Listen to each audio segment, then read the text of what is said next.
I said, why me? I ate organic food. I was good to the earth. I was a milk hauler and watched all these beautiful farms go away. We're a very foolish society. We had a sustainable lifestyle here.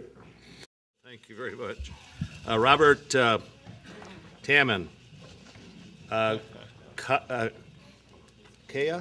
Duchesne. Colleen Madela.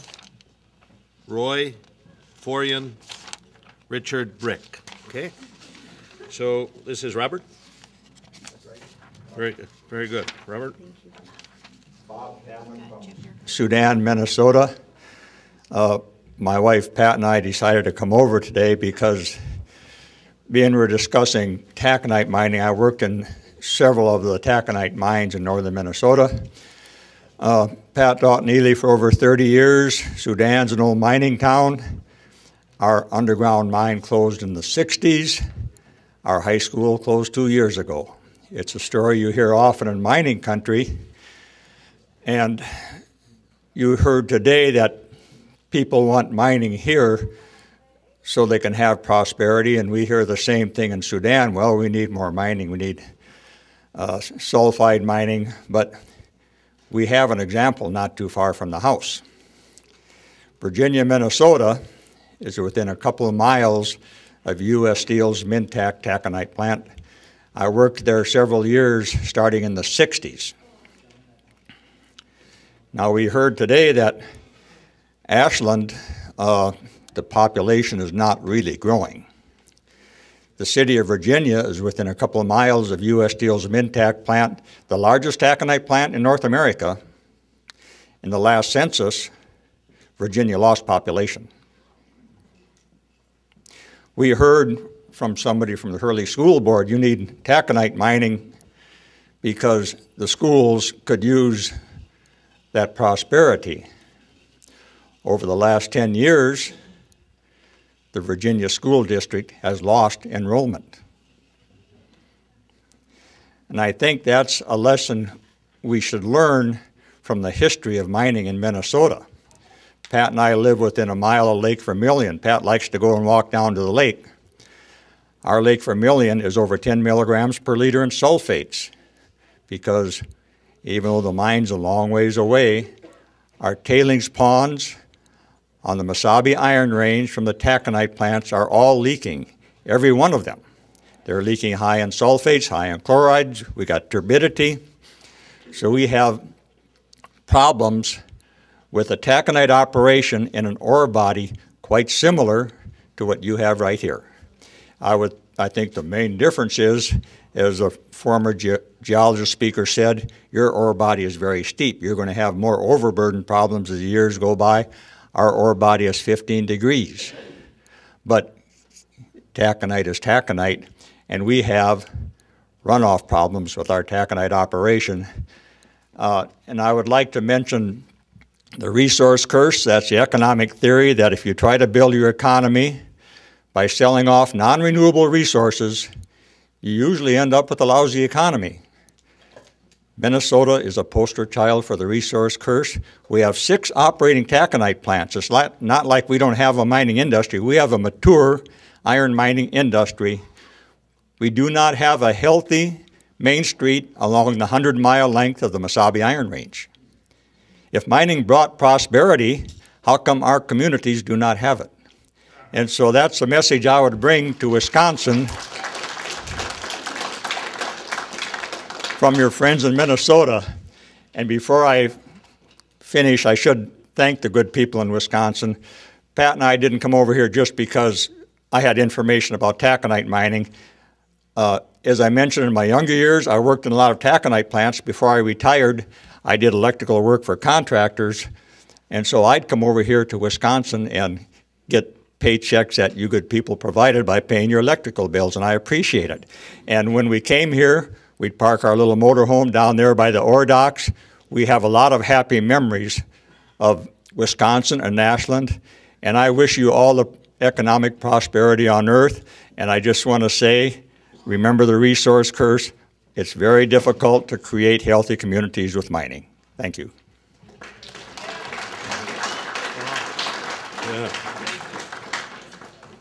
Kaya DeShane. Kaya? Kaya? What did I do? Did I? Kaya, thank you. Kaya. I live here in Ashland. Thank you for listening, for allowing us to use our words. Sometimes words are difficult to find, though, in the face of something that is so sacred and so necessary as protecting the earth and protecting the health of the people that live here. I'm trained as a nurse, and I fear illness and I fear disease, and there's a lot of both involved in the aftermath of mining. Sometimes we're afraid to speak in front of people, in front of cameras, and sometimes we're afraid to say things that are true when there's a big wheel of power that seems like it's going to crush us. So I know there's a lot of people that aren't coming here to speak. I know there's people in the room that can't find the courage to speak, but they feel very strongly about there not being a mine, and about water being jeopardized, and about the land and the creatures that live here. So, in fact, this morning, one of my neighbors said, where are you going so early? As I wanted to get here in time for the drumming. And I was afraid to say it, because it was, I don't know what their political background is. They don't know what mine is. So I said, well, I'm going to the mining hearing. Oh, well, are you for or against the mine? And I was afraid again to say that I was going to speak against. But I said, I'm definitely speaking against. And they said, well, just tell them there's 8 more people on the block. And I was shocked. So that's kind of something that I can take home, and it will be a new part of my relationship with my neighbors. Around here, we love to get water in glass jugs and bring it home to drink. There's artesian wells flowing in people's yards, by trout streams, just by the lake. And you see a lot of people carrying their water around. And the other night, 2 nights ago, I had a dream. And in the dream, there were all these TV cameras, and they were going to film me.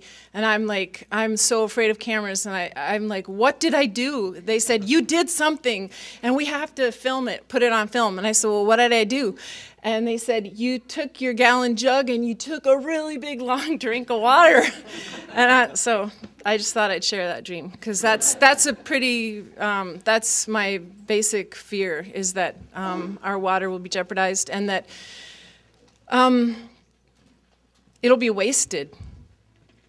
And that's pretty, I mean, they have to keep the dust down, so they spray the dust that they're making to create the taconite pellets.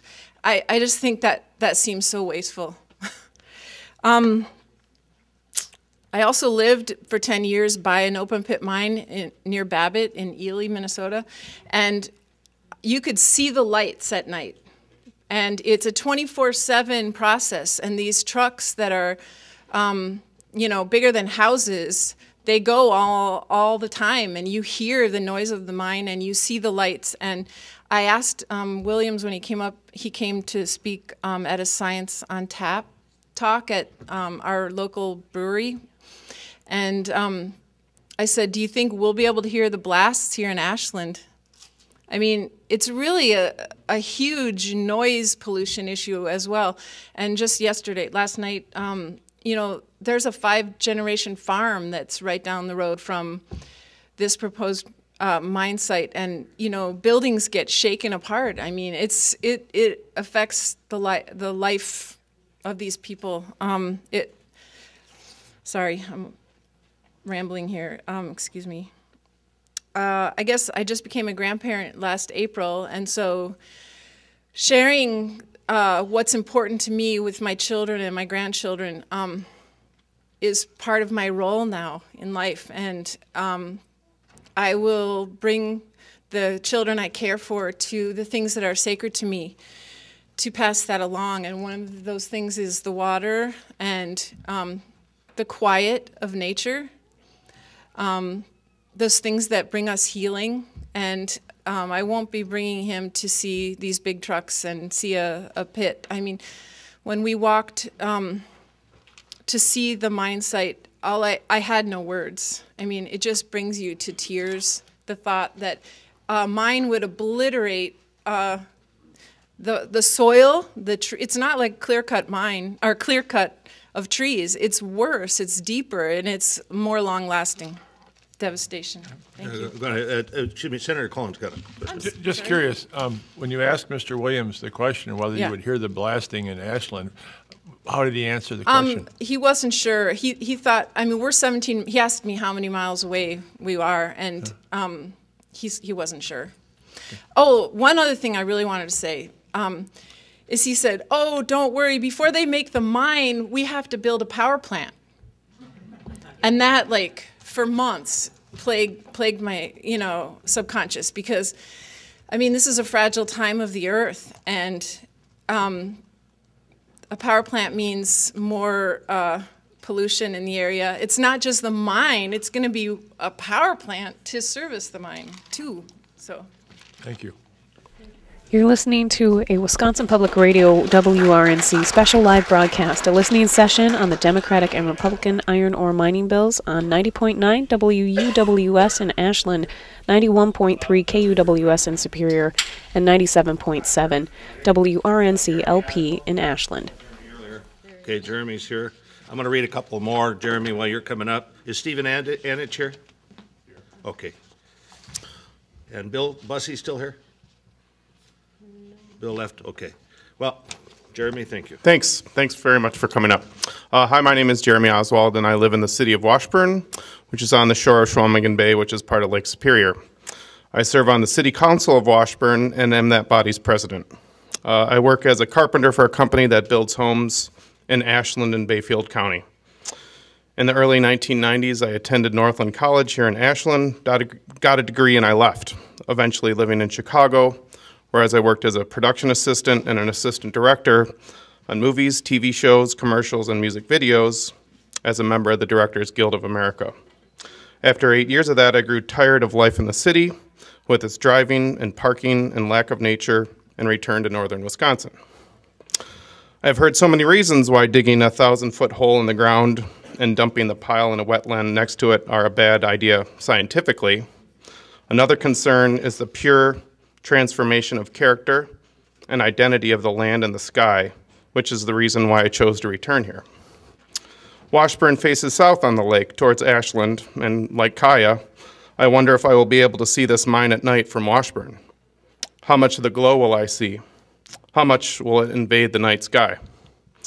Will I be able to hear the explosions from Washburn, from Ashland, if I'm out on a boat on Lake Superior? How close will I have to be to hear this mine, when right now there's no sound coming from that spot except maybe the howls of coyotes and wolves and the caw of crows? I don't know of any human-made holes that are 20 miles long and 4 miles wide. This winter I've been driving every day from Washburn to Cornucopia for work. That drive is about 20 miles, and it takes about half an hour. Think of your own home and what is 20 miles away from you. That is how large this cut in the land will be, and where will that pile go? From Madison to Sun Prairie is about 10 miles. If that gives you any reference, imagine a hole twice that size and 1,000 feet deep. Milwaukee to Richfield is about 20 miles, to name another reference. What do we gain from this intrusion? Not enough in my mind to warrant this massive level of destruction. And I speak as someone that lives a 35-mile drive from Mellon, a lot closer in a straight line, because there is this beautiful body of water between us. What if you're a family that lives 5 or 10 miles away from the spot, 1 mile away from the spot? Will your kids be able to sleep at night? Or will the sounds of dynamite and machinery be too loud? Will the night sky that has always been nothing but star-filled now have an unrelenting orange glow? And the silence now a never-stopping drone of machinery? This price is not worth the pain. Thank you. Thank you, Jeremy. Dr. Anich and S.C. Corbine, Joanne Collins, there's Joanne, and Jeff Earhart. That'll be the order next. So, trying to move through them. You've all been so very patient. Those of you who have waited here a long time. But I think this has been very valuable. Thank you. Yeah, my name is Dr. Steve Anich. I'm born and raised in Ashland. Thank you for coming. Ashland's not a destination, it's the destination. I use iron and steel. I also believe in people having jobs. However, I don't believe that it's worth jeopardizing the Tyler Forks, the Bad River, and Lake Superior. In reviewing the bill here, Bill 11, on page 15, this extends from the topic of mining permit process, and I just would read one line here towards the bottom. It says, exemptions. The bill authorizes the DNR to grant an exception from any requirement of the bill applicable to a mining permit application, a mining permit, or other approval. A law that is exempt is not a law. This just is the flavor of the entire bill, and I would encourage anybody to be somewhat objective when they read it. My second thing is, I've been waiting 45 years. Do you know what this is?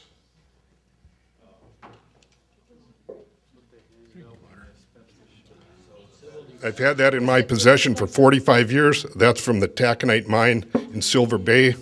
The city of Duluth could no longer drink the water. This was from the reserve mining? Yes, that's an actual container that I've had in my possession most of my life. I got it in high school. Be careful, he'll sell it on eBay. You better get it back. The reason I entrust it to you is I'm from Penokee, Wisconsin, and I couldn't give it to my senator.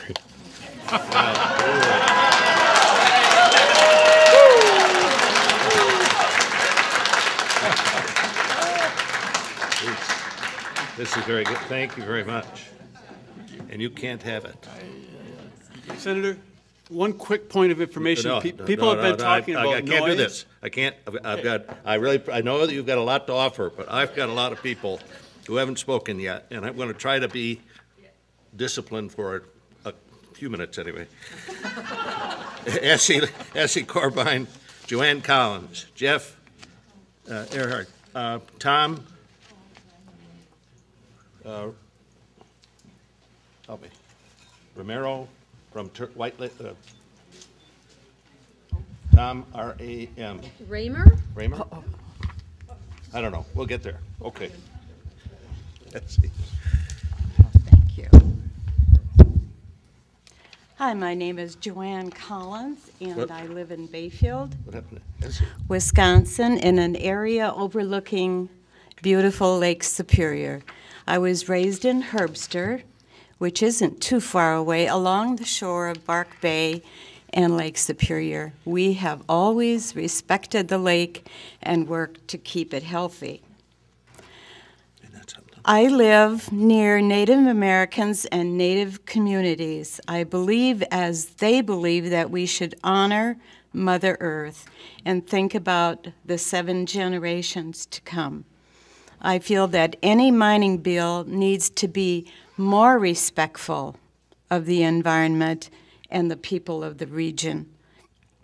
This bill, as currently written, would ultimately lead to dead flora and fauna, dead fish, dead ducks, dead wild rice, and probably ultimately dead people. This bill would greatly affect the Native culture, and it would affect us. This bill allows mining corporations to pollute our precious waters, contaminate the drinking water throughout the region, and draw down our water levels. It would affect Lake Superior. It would greatly affect us. It would dishonor the treaties and the Water Compact. This bill needs to be respectful of current DNR rules, regulations, and procedures, and not weaken the current laws. It needs to be amended, it needs to be rewritten, or totally scrapped. Thanks. Thank you very much, Joanne. Now, Essie. Thank you. Welcome. Bonjour. SB1 Indigenous cause Nimigizi Dodem, Mashkazibi and Dunjaba, Anishnaabe Koyendao, Gaye Medeo and Koyendao, Nina Sway Medeo, Jaganash Moen. I said in our beautiful Ojibwe language, our greetings And actually, in Ojibwe, when a woman gets up and speaks, she always says, "Greetings to a woman first." Whereas when Joe got up and spoke, he said, "Greetings to the men first." So I had actually prepared a speech to speak here today, but as sitting here listening, everybody already said what I wanted to say. And I've sat at, this is probably my third time I got to sit in and hear all the people speak about this bill. I sat in Madison last year and listened to everybody speak there. I sat in Madison a couple weeks ago and wanted to speak there, but didn't get a chance to speak there. And today I thought about what I would say today about our beautiful homeland here, and also welcome everybody that's never been here before, and say miigwech to Janet Bewely as well as Senator Jauch for allowing this to happen, because a lot is at stake here. I also want to share that I am a second generation graduate of Northland College. My mother went to Northland College, and I graduated from Northland College. And somewhere there I'm educated, and now I'm civilized.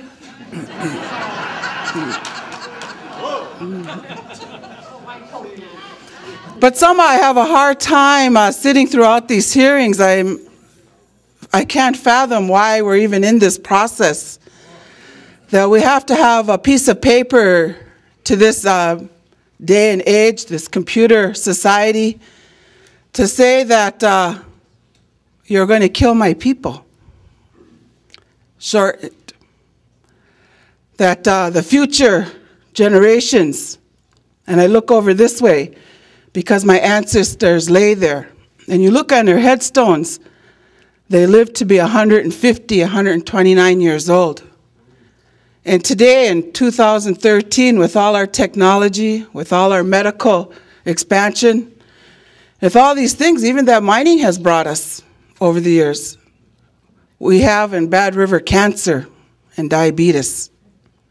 And we look at that because as stewards of the land, we know that all that disruption my sister spoke about before with the treaties, that we weren't going to dig up the earth, that we didn't agree with that because we knew.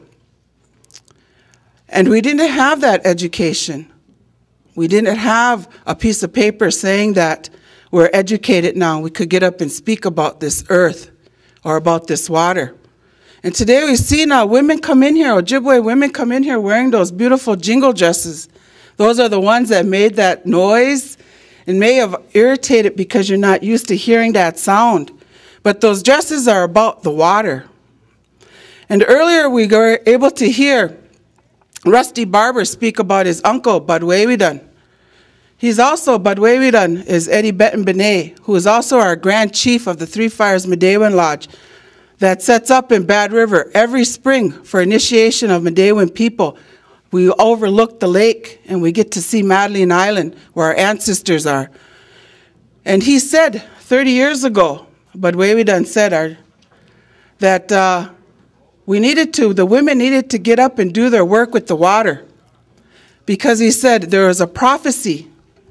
And many of you have heard that prophecy. You've heard that prophecy in this room. You know what I'm going to say. And maybe our senators here, our esteemed senators, congressmen, legislators may have not heard this.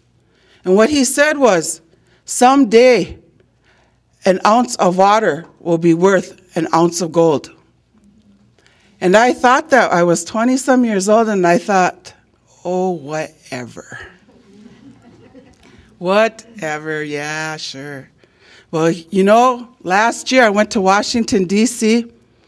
I was there for a meeting, and I went to buy a bottle of water.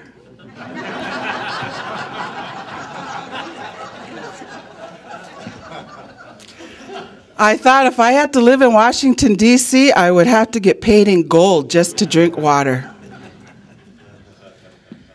I'm afraid that this mine, I totally oppose it.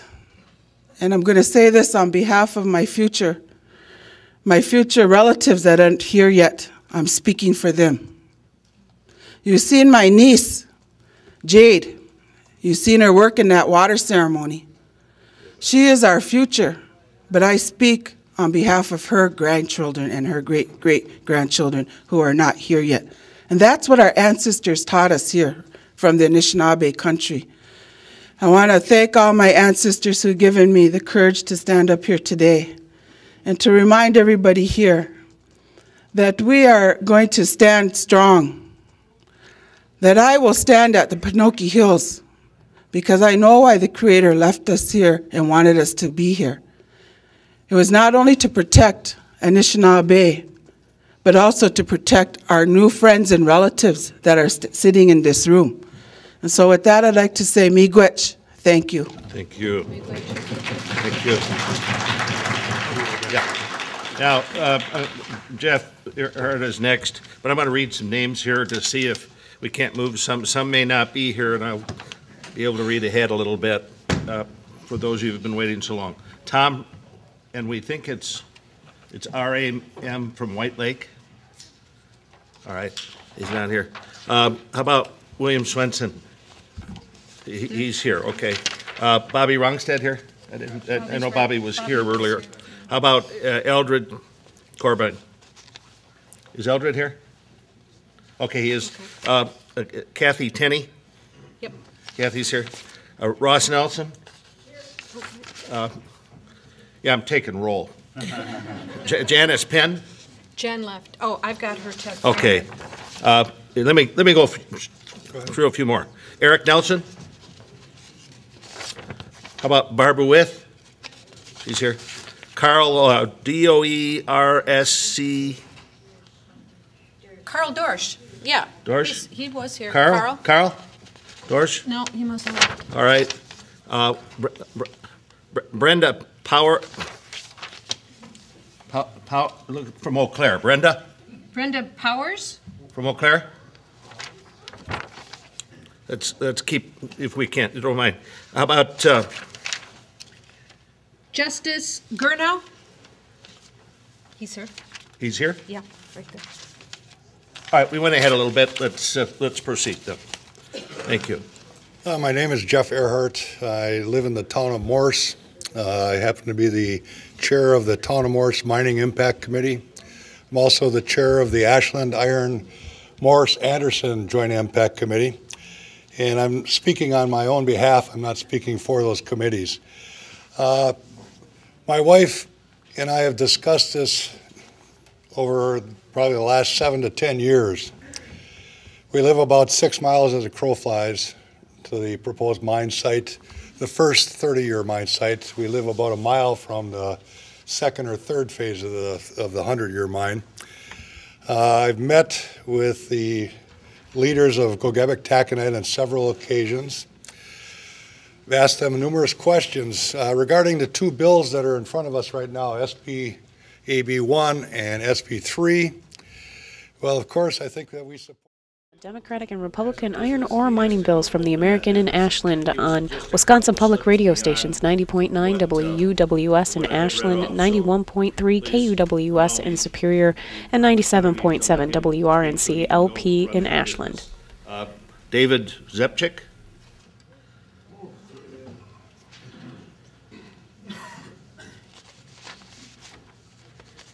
And many of you have had a couple of notes where people said they registered early. A lot of people registered early. We're trying to go through the order that people registered as much as we can, but thank you for being here. Thank you. Thank you all for coming too. Thank everybody else here for being concerned. I'm a local boy, farm boy, that did not leave the area, stayed here and raised a family. I had to work 2 jobs to do what other people could do with 1. I lived in the Penokee Hills up next to Morgan Falls for 21 years. I had artesian water that ran into my home, and I raised my family there. I lived off the grid with solar and electricity. I thought by now everybody would be doing it. I thought the things that I practiced and tried to show people would learn from it, and then we would all be better off together.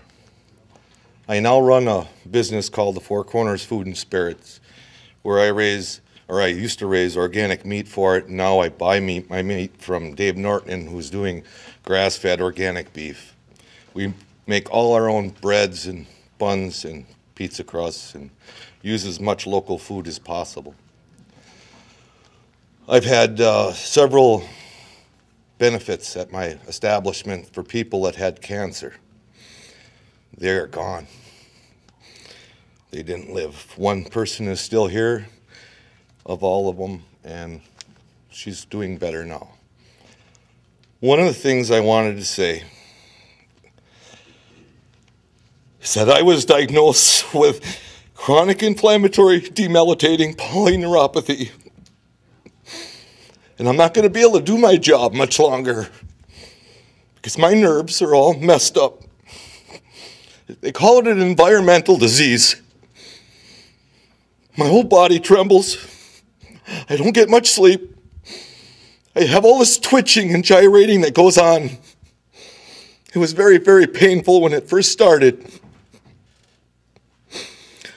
I said, why me? I ate organic food. I was good to the earth. I was a milk hauler and watched all these beautiful farms go away. We're a very foolish society. We had a sustainable lifestyle here. Every town had a school. Every town had a general store. Every town had a post office. Every town had a cheese factory. We took them all away. We are foolish to watch it go away and watch it go away. We were foolish. I was at every meeting stopping, trying to stop it. Nobody would listen. So now I'm up here shaking like a leaf. My body's all screwed up. I trusted these people that were supposed to be in charge of us. I trusted them. I had belief that we were good people. We made mistakes.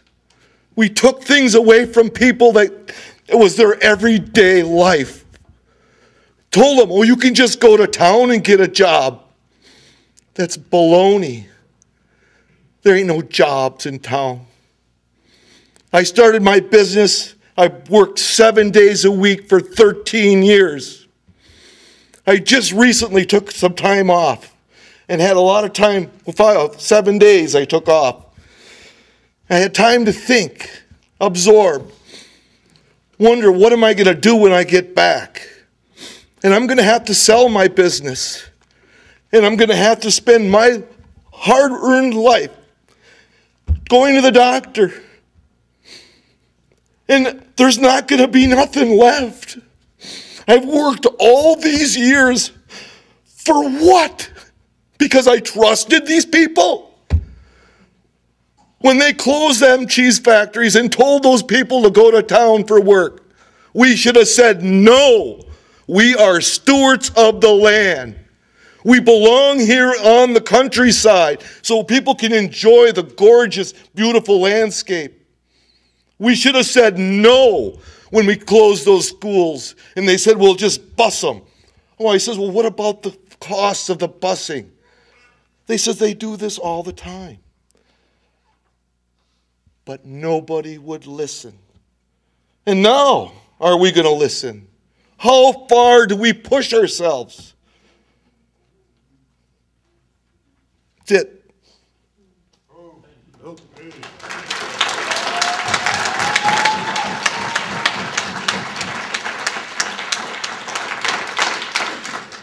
I guess I don't mind applause after that. I don't know if he left already, but we wish him all the best of luck. Thank you. All right, let me read all the names and let's go through. Bill Swenson is here. Bobby Rongstad, Eldred Corbin is here. Kathy Tenney is here. Ross Nelson is here. Barbara With. Mike Lynch, I think it is. Justice Grunow is here. Judith Barasanzi. You might not recognize your name the way I'm pronouncing. John Patrick. John Patrick. All right. Don Roberts is here. Mary Rewald, is she still here? No. She's gone. All right. Andrew Walsh is not. Crow, Crow from Stevens Point. I'm not going to touch the last name. All right. John Helms is here. Jay Willman is here. Gretchen Morris is here. Robert Peru. Just got Ernie Corpola. Is Ernie still here? He had to leave. Ann Christensen. She's gone. Gone. Sam Morris is here. Nick Vanderpew. Nick Vanderpie. Where is he? Is he here? He was here. He was here. All right. That's all the slips I have. Well, wait a minute. There are slips here. I apologize. There's another pile here. So there's more. That isn't all the slips. So now here's the other pile. John Moyer is here. Sheila Coyle. No, she left. Sheila left. Sandra Goki. Jim Jensen. Here. Terry Nesja. All right, we'll get on. We'll read. I still got more here. I didn't read them all. Thank you for not throwing things. All right, we'll begin with Bill Swenson. Well, thanks for coming. We appreciate it. We wish the writers of the bill would have come, especially SB1, because there are lots of problems with it. I've worked almost all my life as a university professor and a research biologist to try to promote sustainable natural resource management. And I think we've had some successes. We've also learned some things along the way. My review of SB1 shows that it eliminates the responsibility of mining companies to protect the environment. It also eliminates the opportunities for the public to sue when damage is done or for contested case hearings. So basically, I just kind of wondered why this law was written. In any case, it also eliminates the rights established under law by both Wisconsin and the federal government to protect the land. From my experience, the damage to wetlands, water, air, fish, wildlife, tourism, and citizens' rights and private property will far outweigh the benefits of mining. You know what? They talk about pollution in the bill, and we have some great laws that protect the natural resource when it comes to mining. Why would we change them? Why would we allow the filling of lake beds? You can't even put a sand on your beach today. Why would we change this for the mining companies so they can dump tons of rock on lakes in northern Wisconsin?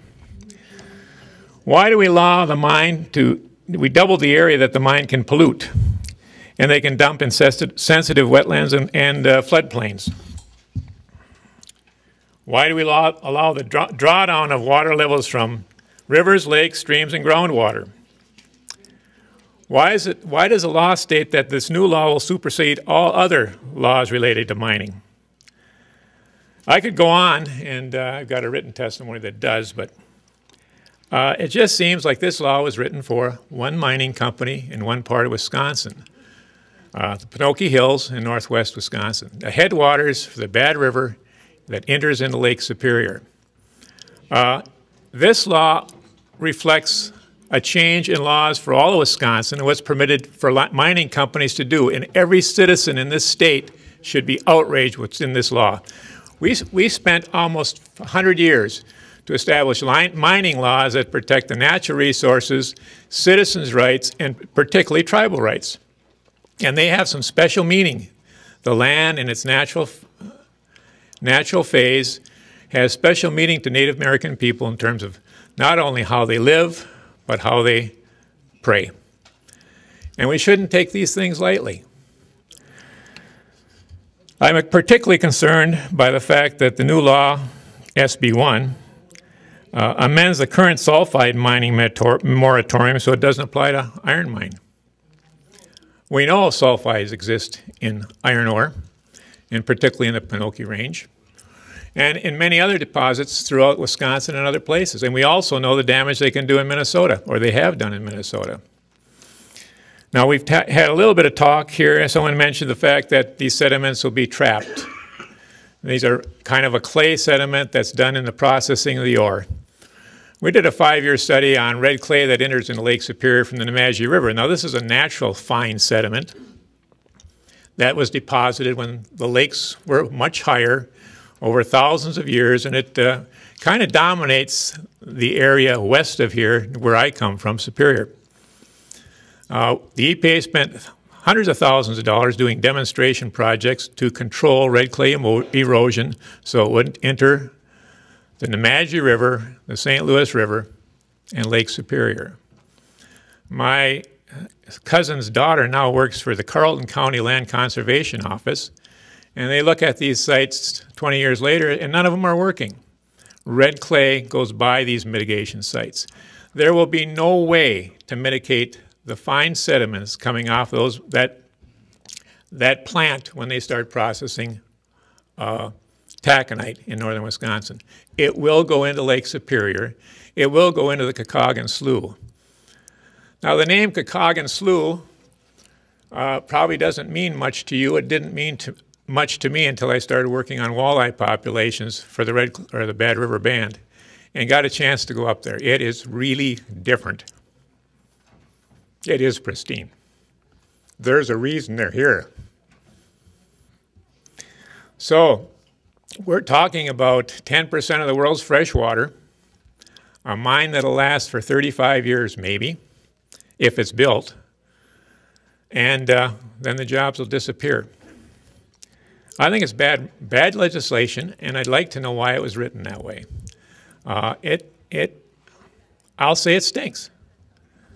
To me, it looks like the reward for campaign contributions and a promise that, or an indication that those people that got elected that way were trying to create jobs, when in reality they're going to be very destructive jobs. One other side note, my mother grew up in Ironwood, and I know what Hurley and Ironwood were like when the mines were here. And these were underground mines, and they did not do the destruction that this mountaintop removal mine will do. Her brother disappeared, probably murdered. They never found out why. There were brothels all over the place. There was gambling. It was somewhat like Williston, North Dakota now, where I used to hunt a few years ago, but I'll never go back. And many of the people that live there can't afford to live there because the prices of their property went so high that they can't afford the taxes, and they have to leave. It is not all good. It is mostly bad. And when I spent time with my uncles and aunts in Ironwood, and I seen what happened after the mines left, the lack of jobs, the houses for sale, they were pretty desolate communities. Now, they feel, I'm sure there are people in Hurley and Ironwood feel that they could be doing better, and they hear the stories of the old mining days and how good they were. But if you look at these communities now, and I did look at them quite a few years as a specialist for University Extension, they're a lot better than they were when the mines left. From my perspective, we're going to lose a lot more if we mine those deposits at this point in time. We don't know enough. We don't need the taconite that badly now. There'll be a point in time, it's kind of like when gold was $22 an ounce and everybody sold. There may be a time when that mineral's worth a lot more, and we'll know a lot more about how to do it less destructively. We do not owe the Klein Mining Company anything, and we should not pass a law that affects all of Wisconsin to meet their desires. Thank you.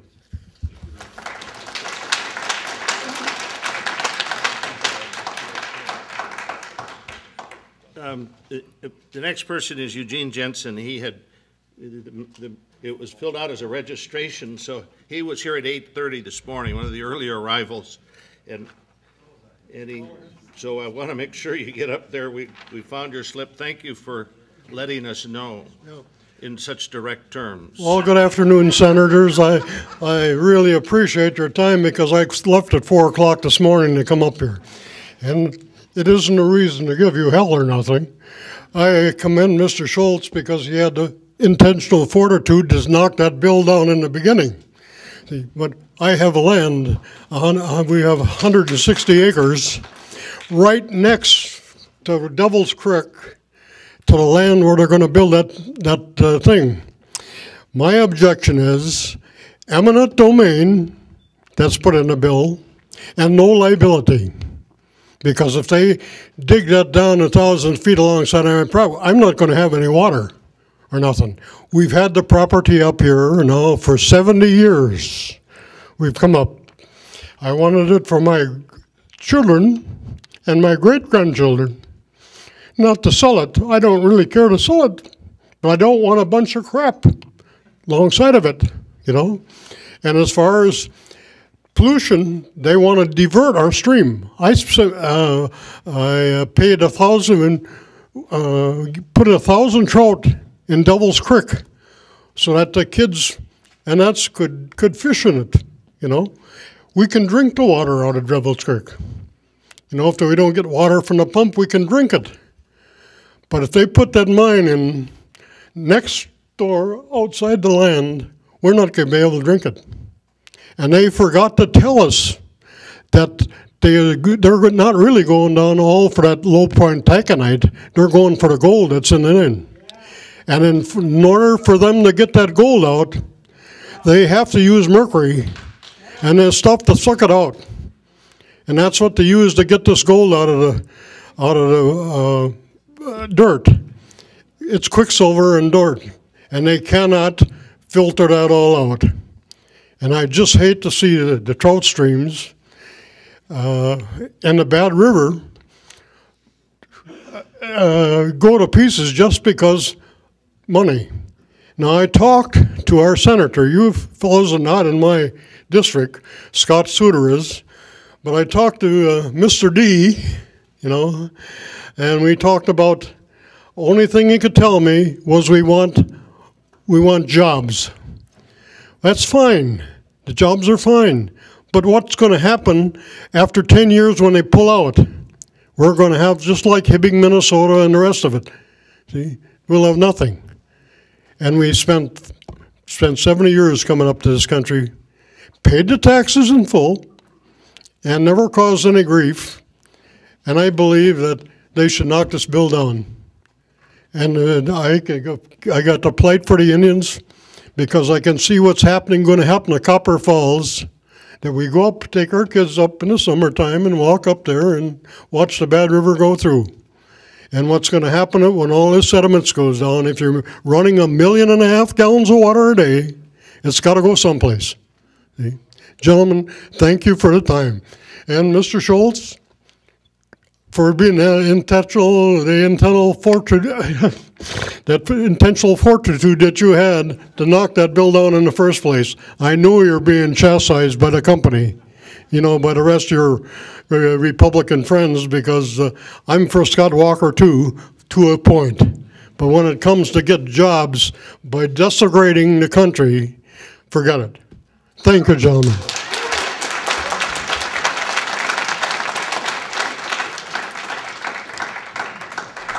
You're listening to a special live broadcast, a listening session on the Democratic and Republican iron ore mining bills on Wisconsin Public Radio stations 90.9 WUWS in Ashland and 91.3 KUWS in Superior. I live in Iron WRNC. County in the Bad River watershed with my husband. We own land there that we live on, and we also own some land 4 miles on the other side of the proposed mine site. So we have personal reasons to be concerned about the bill. But I'm also on the board of directors of the Bad River Watershed Association, and I haven't decided whether I should say I'm speaking for just me or for the organization. You'll have to weed that out for yourself, I guess. The Bad River Watershed Association was formed to help citizens take care of their watershed. We help them by understanding their watershed, by understanding the impacts that can occur in the watershed because of their decisions, and we teach them to take water samples, to report water levels, water temperatures, that will help create baselines so that we know what's happening in the watershed. So a little background about that. I had the opportunity last weekend to also talk with Senator Grothman, and I commend him for having the intestinal fortitude to drive into Ashland County when the rest of his comrades left after meeting with the mining company in Hurley. But he did listen to my concerns, and I had the Ledge Council review with me, and I was going through the bullet points, much as Mr. Swenson just talked about. And I think Senator Grothman was listening, and I think he realized that I had some valid points. He asked me to email it to him, and 2 days later, he sent me an 8-page reply from GTAC. They have answers to all of my concerns. And it's funny, but it's not funny, because if that's where they're getting their information, how the heck are you going to make a decision? If I'm going to buy a car, I'm not going to believe everything that the used car salesman tells me. I'm going to take the car to the mechanic. Mr. Swenson is an expert. He was talking from his point of view as a professor. Tom Fitz talked from his point of view as a professor. We have all kinds of natural resource experts in the state. Why are we going to GTAC to get answers to the questions about the mining bill? I don't think we should be supporting any kind of mining bill that's going to degrade the Bad River watershed. Thanks.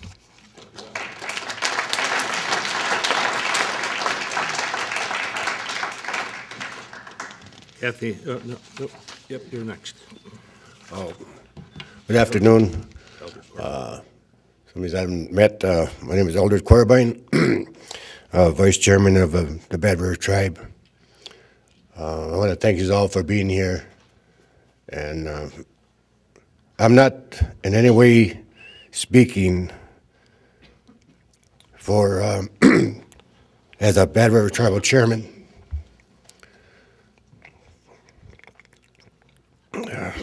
Excuse me. I'm speaking as a grandfather, father, uncle. Some water, Eldred? No, that's okay. It's going to be pretty short. We're going to give a little water. Right. I don't know how serious you take this mining proposal, but it's not going to happen. That's what I tell my nephews, my grandsons, and there's a lot of people that are not going to let it happen. And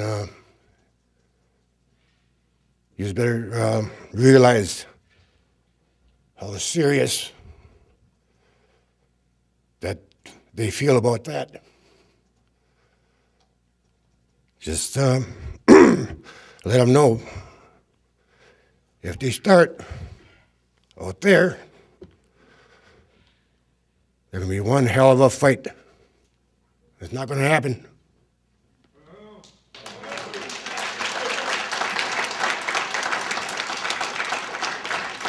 All right. Kathy, is Kathy Tenney. Ross Nelson will be up next. Barbara With after that. Kathy. Hi, my name is Kathy Tenney. I live here. I was born here. I grew up in Bessemer. My father was a foreman at White Pine Copper Mine, and he was also a millwright at my uncle's real large lumber mill. So I know about mining. I know about industry up here. I know about the culture in Hurley and in Ironwood. I know about the culture here.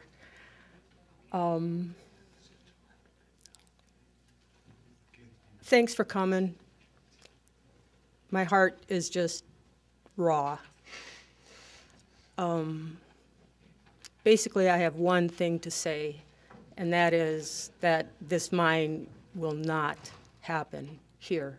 It will not happen. It would be genocide for the Bad River tribe, and it would be genocide for the rest of us, and we won't let it happen. There are hundreds and hundreds of people here who will die. We'll just lay down our lives, we'll do whatever it takes. It won't be with guns, it'll be with going to where they're gonna blow up things, but we'll do it, and it's just not gonna happen. You need to know that. Thank you very much. Yeah, go ahead. Senator Collins. It's okay. It's just a comment, really. Just a comment. Okay, go ahead. No. I share what you've said, and it's very, very possible, I think more possible than not possible, that there will not be a mine in the Penokee Hills. Well, not going to be in my lifetime. It's not going to be in this decade. It may not be the next decade. But we have an other problem, which is Senate Bill 1 and Assembly Bill 1 are going to be the statewide laws for mining in Wisconsin. So there's enormous difficulty, I think, of ever getting a permit in the Penokee Hills because of all the water. But we've got to worry about where else they might find iron ore, and then this law will apply there. So, and you're and if we're around, we'll have a hearing there. If this one's over. It's not a criticism, a little levity. So, Ross, go on ahead. I'm Roz Nelson. I live near Washburn. Every once in a while I get an email from Governor Walker telling me why he's doing what he's doing. And I was so glad to see that I now know why we are going to mine the Penokees, and it's because we have a miner on the flag. I was so relieved to find that out because I've been wondering for 2 years what the hell is going on in here. So I would suggest that we remove all people from the flag since this state won't be worth living in. Before GTAC showed up, we had good mining law, evidently, and I don't understand, and I have a question, and it's not rhetorical. When GTAC showed up with all its money, it appeared that lawmakers could not capitulate fast enough to their desires. My question to you, and I don't mean it facetiously, I mean it sincerely, I do not understand why such a huge percentage of lawmakers in Wisconsin are willing to throw us under the bus. Why are they willing to do this to us? This testimony breaks my heart. And my life has been consumed by it to a great degree for 2 years. This is not doing my economy any good. I should work, I've got work, I've got tons of work. I work independently, I have 2 small businesses, and I can't keep up with it. I am not an impoverished, undereducated, marginalized northern hick. And this is in my way. What if I want to sell my house? Who the hell's going to want to move up to the edge of an open pit mine? What if I want to buy property? I don't know where I could buy property. Every 6 months or so, I think maybe I should just get out of Wisconsin, and then I think there's nowhere to go. My home state, Minnesota, is worse than Wisconsin in this respect. I'm here to stand with my neighbors, my beautiful, intelligent neighbors, and represent the things that can't speak for themselves, the wilderness, the animals, the so-called overburden. The overburden, which is eagle, bear, healing plant, clean water. I am standing for those things that cannot speak, and I am standing with my beautiful, intelligent neighbors, and most in particular, the people of Bad River. I'm so proud to know these people and to be part of this fight. And take this back to the people in Madison. If they won't protect our watershed, we will.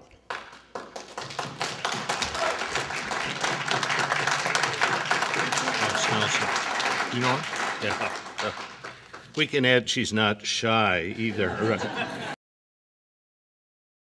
The Native people also knew that the Creator had given everything for us to survive on this earth.